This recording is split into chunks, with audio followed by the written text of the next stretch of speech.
Alright, so I'm prefacing this by saying I'm not the most conscious human ever, but it's interesting the levels of consciousness and how you see them intertwined with habits. You know, a very conscious being is aware of the habits that they're forming on a day-to-day basis. Habits being the basis of who we are, because we're a sum of days and days and days stacked on top of one another. Each individual day is its own unique life, and we have an opportunity on that day to live it. This is where we get our habits. So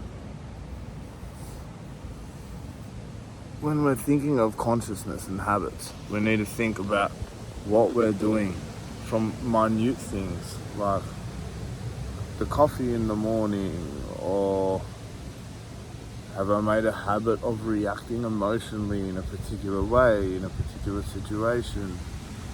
You know, habits are not just things we do, but how we feel internally when we react to different things. So, for example, one person who's not really conscious, perhaps at work, they might find themselves constantly being frustrated and, you know, making these disgruntled noises, really struggling and putting their teeth through the work. Whereas someone who's more conscious might notice that reaction within themselves and then amend accordingly, so as to not continue inflicting the same pains and patterns on themselves. You know, we make all sorts of patterns in our life with different things. Patterns can be changed. Patterns need not be set in stone forever. But you have to be conscious of what your patterns are if you are to change them. Like they say, the first step in fixing something is acknowledging there's a problem. If you don't realize something's even a problem, how are you going to fix it? You know? Say you got a bad relationship with alcohol, like I have had in the past. With drinking too excessively, using it as an escape mechanism, putting myself in situations that aren't comfortable, and then relying on that to bring out a different side of me that's not really authentic. You know, the masking. But for many, many years, I didn't even realize that was a problem. I thought drinking and drinking heavily is something you just did. But alas, it's not, and it need not be that way. But it's really difficult for people, especially when people aren't being conscious about what they're doing, to just accept that things are the way that they are, and that's just how it is. You know, this comes back to frameworks and limiting beliefs. You know, I'm very blessed. I haven't been limited with my beliefs too much, always been told I could do whatever. So I have the capacity to do that. If someone is squashed in a box and told they can't, don't do that. Well, it's going to be very hard for them later down the line to break out of the mold, you know? It's so important to foster that curiosity, foster the belief that anything is possible. Now, to remain conscious is hard. Trying to live each day conscious of what you're doing, conscious of small things. Am I hungry? Why am I hungry? Can I fast for a little bit longer? Can I hold out on eating? Am I going to exercise today? How am I feeling in this space? Am I being actually energized from this social interaction, or is it draining me? Am I using it as a mask for my loneliness, as a patch to try and cover that up? These are all questions we need to ask ourselves, okay? And the more questions you can ask yourself and then provide solutions to, the more you'll be blessed with understanding of yourself, which is ultimately why we're really here.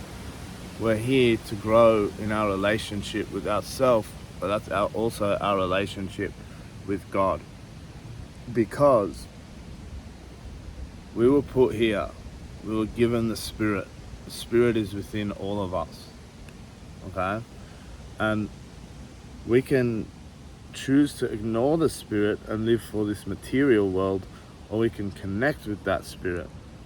And the spirit is that inner you, that inner voice that resonates and guides you in these various moments. But we do so much on a day-to-day basis to drown out that spirit, drown out that voice, fill our minds with clutter, fill our minds with noise. And doing so limits us. It stops us from being able to really be conscious. It's amazing when I do something like sit on a bus or sit on public transport and you see everyone with their heads down, crank their neck, doing God knows what on their phone, looking at this, looking at that, tap, tap, swipe, tap, tap, swipe.